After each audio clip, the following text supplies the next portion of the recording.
I can't think of any other word to say with Mike or Sylvia. The teaching has just flowed out, and I don't think the dam's run dry yet. And I'm sure if we had him here for another 3 weeks, it would still keep pouring out, because he has a great depth and width of knowledge of the Scriptures, and a lot of experience in teaching, both in the ordinary education field as well as in the religious field, if that's not a good word, but you know what I mean. And over the last 12 to 18 months or so that we have been planning for the visit, the thermometer of excitement has been getting higher and higher, and finally they arrived. We had a great weekend last weekend.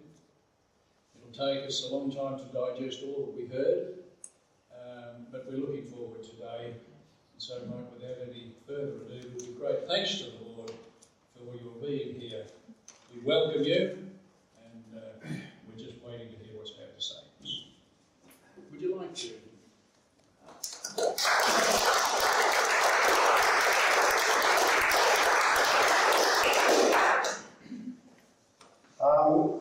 I'm glad you sang Wide, Wide as the Ocean. It's one of my favourites, and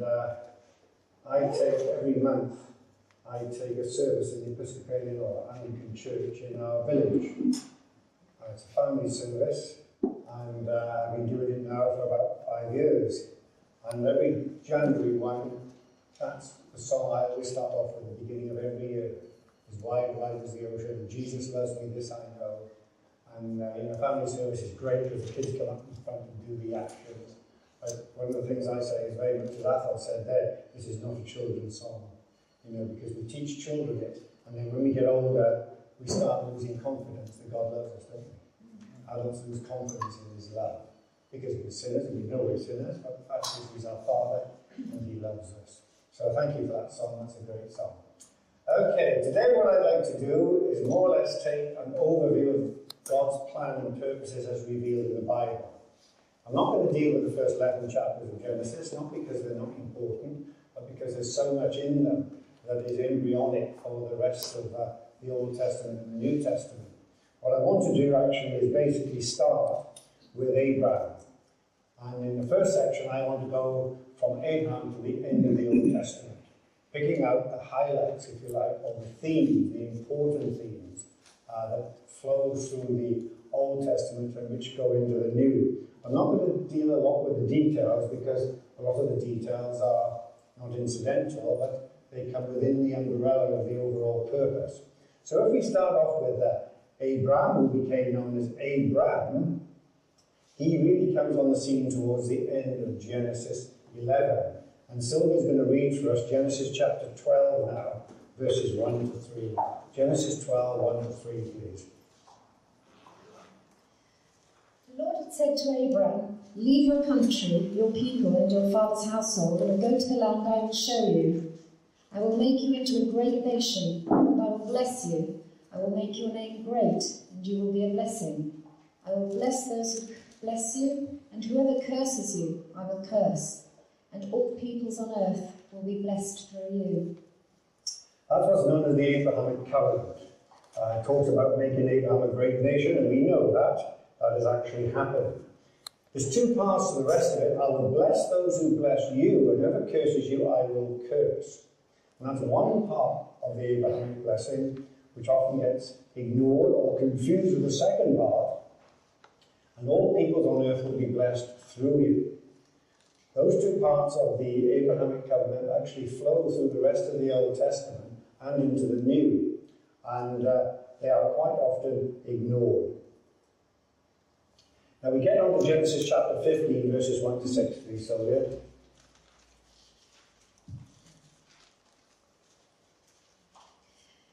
After this, the word of the Lord came to Abraham in a vision. "Do not be afraid, Abraham. I am your shield, your very great reward." But Abraham said, "O sovereign Lord, what can you give me since I remain childless? And the one who will inherit my estate is Eliezer of Damascus." And Abraham said, "You have given me no children, so a servant in my household will be my heir." Then the word of the Lord came to him, this man will not be your heir, but a son coming from your own body will be your heir." He took him outside and said, "Look up at the heavens and count the stars, if indeed you can count them." Then he said to him, "So shall your offspring be." Abraham believed the Lord, and he credited to him as righteousness. So here you had this God talking to Abraham and saying to him, "You will be, father of many nations," and this, that, and the other. And as time went by, his wife passed the age of having children, and he was past it also, and he still had no children. And so basically, he turns to God and says, "What can you give me since I remain childless? And the one who will inherit my estate is Eliezer of Damascus." That was his chief steward. Now, Abraham lived at the time when the overruling law of the land was known as the Code of Hammurabi. And under the Code of Hammurabi, if you died without any male offspring, it didn't go to your wife, it didn't go to your daughters, it went to the chief male steward of your household. And so this is what Abraham is talking about. But anyway, being an old man, knowing his wife was past it, God said to him, Look at the stars, look at the heavens, count the stars if indeed you can. That's what your offspring is going to be like." And Abraham believed God, and he counted as righteousness to him. And that's a theme also that dominates the rest of the Old Testament, and certainly dominates the New. And it's a passage which Paul picks up a number of times in the New Testament to argue his case, that the Gentiles did not need to be circumcised because Abraham believed God, and it was counted to righteousness before Abraham was circumcised, before the law even came on the scene. Then was the promise of the land. So God now starts saying to Abraham, "I'm going to give you a land." So let's turn to Genesis chapter 12, verses 1 to 6, first of all, please.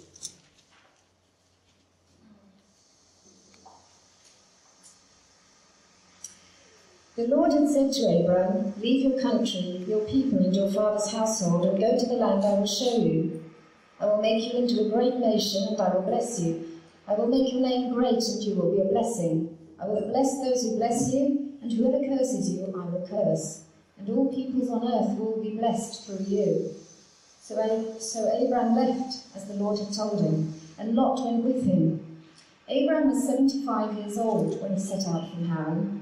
He took his wife Sarah, his nephew Lot, all the possessions they had accumulated, and the people they had acquired in Haran, and they set out for the land of Canaan, and they arrived there. Abraham travelled through the land as far as the site of the great tree of Moreh at Shechem. At that time the Canaanites were in the land. So here's the promise of the land. It's not a spiritual land, it's a realistic geographical location. Abraham travelled throughout it. And this promise is repeated again in chapter 13, verses 14 to 17. Okay. The Lord said to Abraham after Lot had parted from him, "Lift up your eyes from where you are, and look north and south, east and west. All the land that you see I will give to you, and your offspring forever. I will make your offspring like the dust of the earth, so that if anyone can count the dust, then your offspring can be counted. Go, walk through the length and breadth of the land, for I am giving it to you." So he talks about walking through the land of Canaan. He talks about this Canaan. He talks about the places in it. He tells him to go to a high mountain. He tells him to look at the land. And I'm going to give you this land. This is the physical land which he promised him.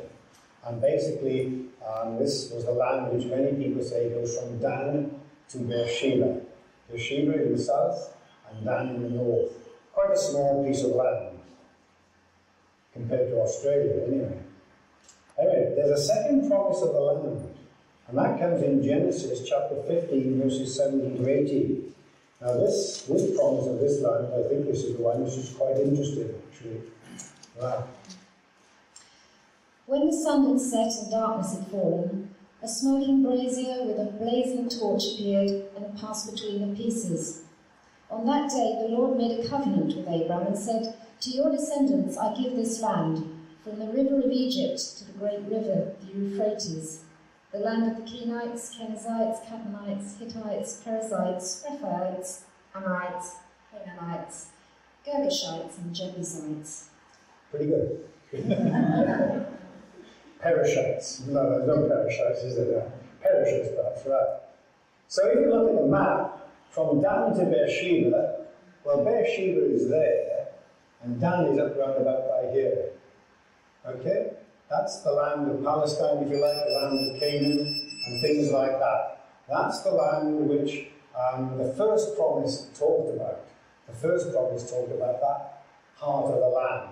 And certainly, under the days of King David, they conquered that amount of land, and even more than that amount of land. And of course, Solomon ruled the nations around, because David had conquered those, and acquired taxes from them, which made Solomon's kingdom one of the richest in the earth. But this part of land, from the river of Egypt, which is the Nile, to the river Euphrates, which is up here, that's a massive piece of land. And the people of Israel have never acquired anything anywhere near as that. Now, this is one of the promises which many people shudder at, because how on earth is Israel ever going to occupy a massive piece of land like that? Whether it includes all of Saudi Arabia or not, I don't know. Or whether it just means this part of land there, that sort of crescent shape, and that may just be a possibility. Because basically they knew in those days that there was nothing over here, that's a desert region. Right? So it's talking about the minimum of a huge piece of land that size. And it's never Israel acquired anything like it. Now the land is very much tied up with circumcision. If you'd like to read verses 7 to 11 of chapter 17, please, over there.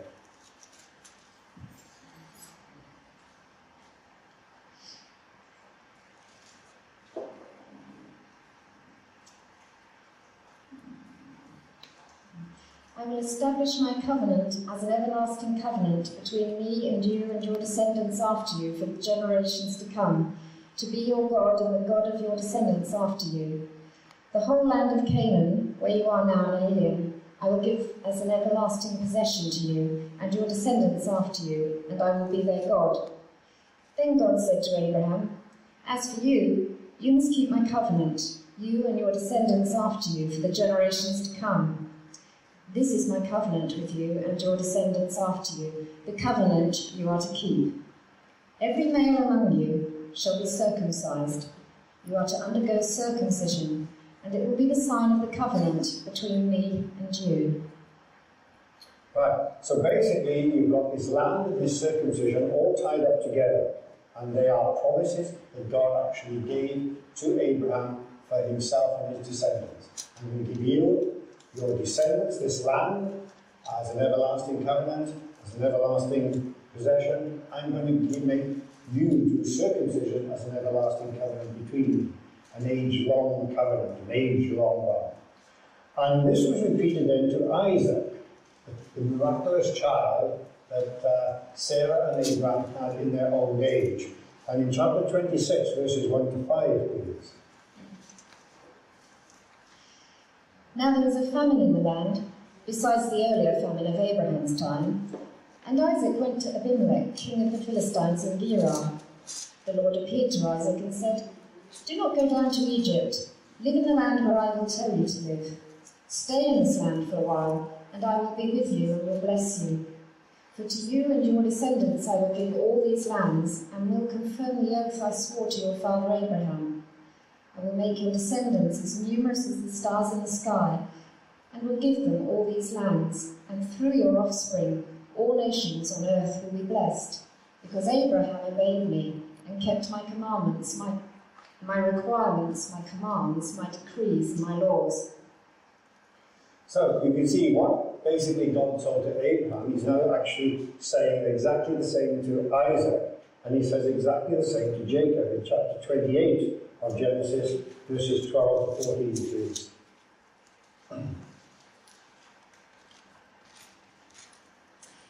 He had a dream in which he saw a stairway resting on the earth with its top reaching to heaven, and the angels of God were ascending and descending on it.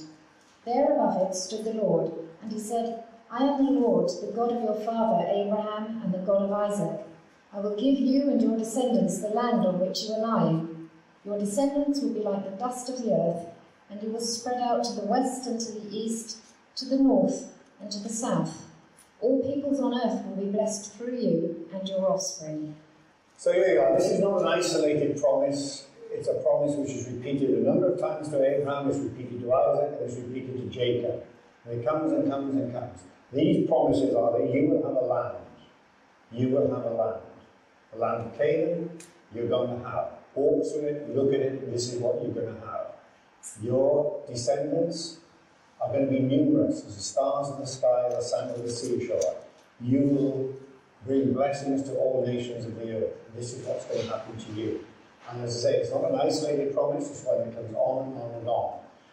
The promise about this huge piece of land from the river of Egypt to the great river Euphrates, well, that's about the only time it occurs. And, you know, it's very interesting. But that land, you can see why even today that land is still causing a problem, isn't it? That land has always been fought over.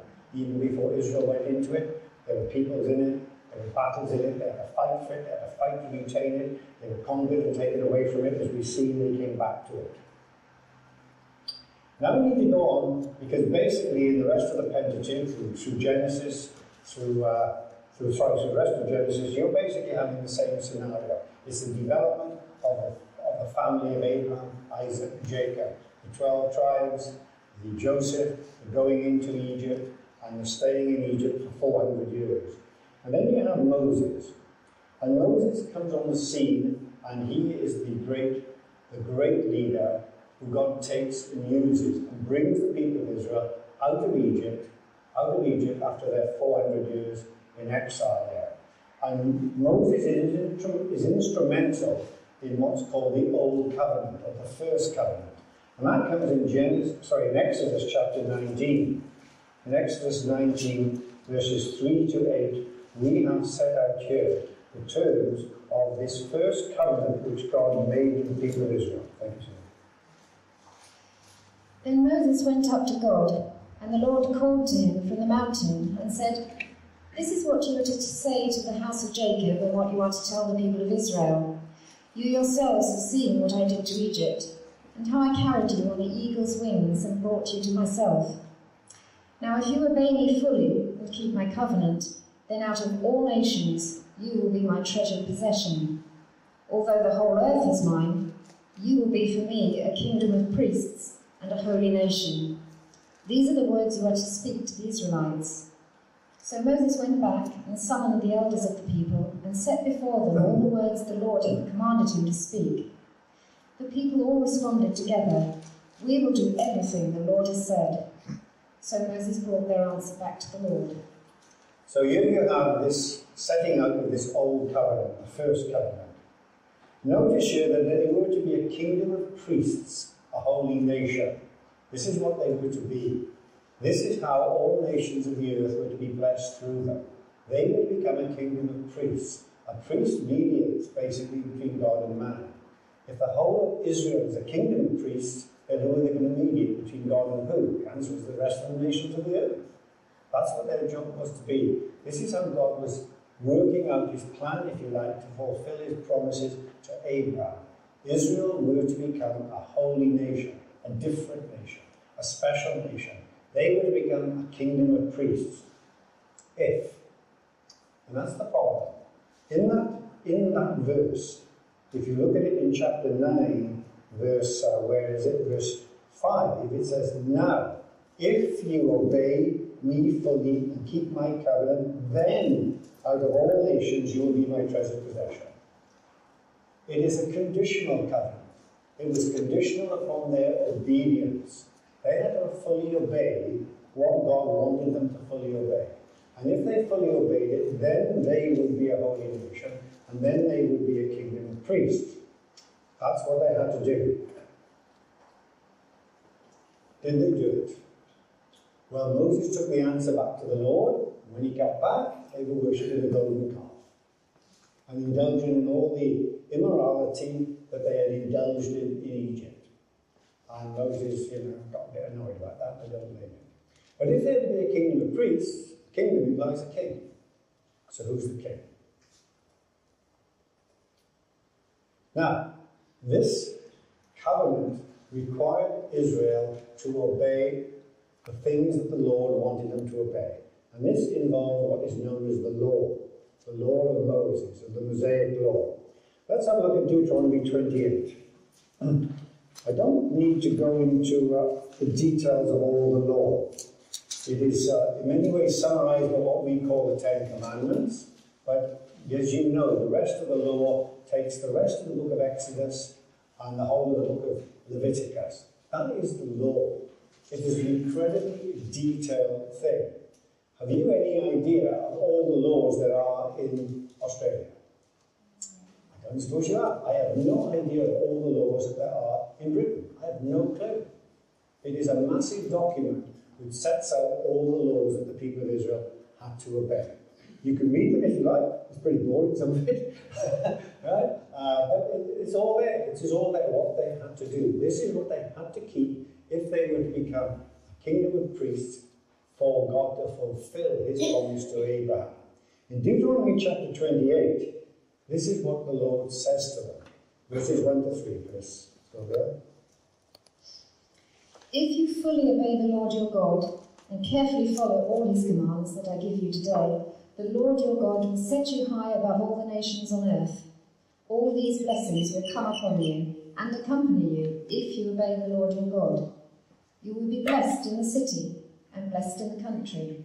And so it goes on. It gives a huge list of blessings that Israel will have if they fully obey the Lord. Right? So he's still on now towards the end of Deuteronomy. He's still starting on the same theme, if you like, as in Genesis chapter 12. It's trying to get Israel now to fully obey. And they were given some guidelines as to whether or not they were obeying to a required standard.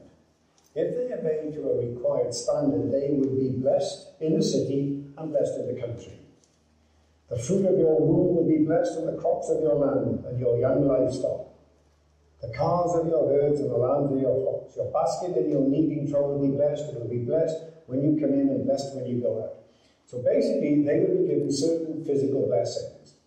Basically, they would have good crops, they would have plenty of livestock, they would have good, their children would produce lots of children, because this was all part of the blessing. So, if these things are happening to you, you know you are obeying my law. But what happens if they weren't obeying to the required standard? Let's read verses 15 and 16 of the same chapter, please.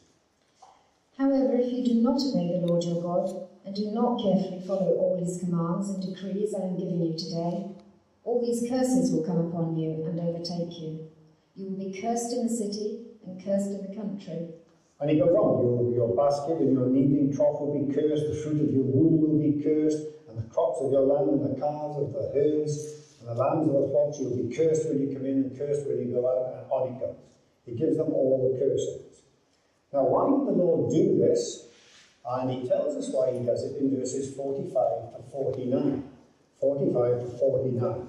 Thank you. All these curses will come upon you. They will pursue you and overtake you until you are destroyed, because you did not obey the Lord your God and observe the commands and decrees he gave you. They will be a sign and a wonder to you and your descendants forever, because you did not serve the Lord your God joyfully and gladly in the time of prosperity. Therefore, in hunger and thirst, in nakedness and dire poverty, you will serve the enemies the Lord sends against you. He will put an iron yoke on your neck until he has destroyed you. The Lord will bring a nation against you from far away, from the ends of the earth, like an eagle swooping down, a nation whose language you will not understand. So here it is. The Lord actually gave the people of Israel these signs, these blessings and these curses as a sign. In other words, if you obey, these good things will happen to you, and if you're not obeying, these bad things will happen to you. Right? Now this is a theme that goes right through the rest of the Old Testament. And it's a promise to the people of Israel. And it's a promise to try to keep them on, if you like, the straight and the narrow. I mean, I suppose if you were like me, sometimes you stop and wonder how good a job I'm doing as a Christian. Would the Lord say to me, well done, good and faithful servant, or would he have to speak to me like he spoke to Thomas and said, don't be faithless? I mean, I'd like to know sometimes, how am I measuring up? You get reports from school, and you like to see your kids' reports when they come from school. How's the kid doing? You don't expect him to top of the class. But you want to know, is is he or she doing a good job? Are they measuring up? And I would like to know that sometimes, but hey, I'm not a person of Israel. I'm not blessed because I'm a good Christian. I'm blessed in all these wonderful things. Basically, because I live in a country which is quite prosperous. And many non-Christians are blessed just like I am. So you've got to be very careful that you don't take this blessing and this cursing as a truth for Christians. Because if you do, you end up with what's called the prosperity gospel. And that's very insidious. It may be very nice in America, it might be very nice in the south of England, which is the affluent part of England, it'd be very nice in parts of Australia, I'm sure. But you go preach it in the Philippines, you go preach it in Africa, and you'll fall flat on your face. Right? It's not a theology which can exist throughout the whole of the world, and it's certainly not a theology which can exist throughout the whole time of Christendom. Because Christians in Christendom in previous ages to ours have been very, very poor. Many of them starved to death and everything. But this is a theme that goes through the Old Testament, and it goes into the New. Remember what the Lord said to his disciples, why do you worry about what you eat or drink, and what you wear? Seek you first God's kingdom and his righteousness, and these things shall be added unto you. That may be a Christian chorus, but it's not a Christian truth. It's a Jewish truth. It's part of the law of the Old Testament. If you have your spiritual priorities right, you will have food, clothing, and drink, and that's what you will get. And this is basically what this nation was promised. Now, we might think of this as somewhat incidental. I mean, I don't know about many of you. Have you ever worried about what you're going to eat and drink and what you're going to wear? I'm sure you ladies are worried about what you're going to wear. But I mean, seriously worried about having clothes to wear. I mean, I never have. I mean, I was born in the war in Britain. And I mean, I can remember having bread and dripping to eat and having things like a sugar sandwich as a treat. But I was never hungry. I never worried about it. I accepted it that that's what food was. You know, I've never been starving in my life. Been hungry a few times when I missed a meal, or when I was sent to bed without my dinner because I'd been naughty as a punishment, but I'd never been starving. You know, so really, this is totally irrelevant for us in Christendom today. But it wasn't irrelevant for the people of Israel at that time throughout the Old Testament and during the time when our Lord was on earth. If you obey, if you seek God's kingdom first and his righteousness, then these things will be added unto you. That's the basis of what the Lord is saying when he speaks to those people there. I can sit down. Rest my wife's legs a moment, right? So we go on to the time of the Judges, which follows follows on. Because after the Pentateuch, we have the time of Joshua, and Joshua wins the battles and takes the people into the promised land. And you have the time of the Judges. And if you read the book of the Judges, it really is a demonstration of Deuteronomy chapter 28. You find the people of Israel backsliding, lapsing, and then one of the nations around us comes and overrules them, and they cry unto the Lord, and the Lord raises up a judge, and the judge saves them, and they return to the law, and they get the blessings, and everything goes well for a generation, and the next generation so does exactly the same thing. They fall away, they lapse into idolatry and immorality, and the nation around comes and conquers them, and they cry unto the Lord, and the Lord raises up a judge, and so it goes on time after time after time. And it basically, that's what you have. The judges are then eventually superseded by the kings. The kings. Israel wanted some kings. And in Deuteronomy chapter 17, verses 14 to 20, we have a very interesting passage. We'd like to go back to that one. Deuteronomy 17, because this was written quite a number of years before Israel even ever thought of a king. And yet the Lord, in giving Moses the law, knew there was going to come a time when they would want a king. Would you like to read it first, please?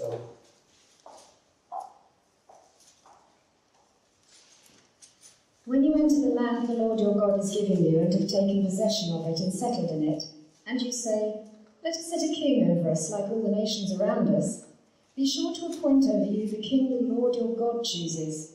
He must be from among your own brothers. Do not place a foreigner over you, one who is not a brother Israelite.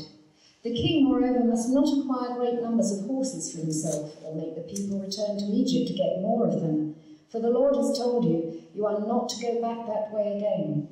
He must not take many wives, or his heart will be led astray. He must not accumulate large amounts of silver and gold.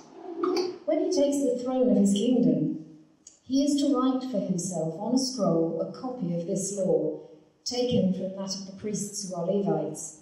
It is to be with him, and he is to read it all the days of his life, so that he may learn to revere the Lord his God, and follow carefully all the words of this law and these decrees, and not consider himself better than his brothers, and turn from the law to the right or to the left. Then he and his descendants will reign a long time over his kingdom in Israel. Thank you. Oh, that's a very full passage, isn't it, eh? Look at it. The king must not be a foreigner. He must be a brother Israelite.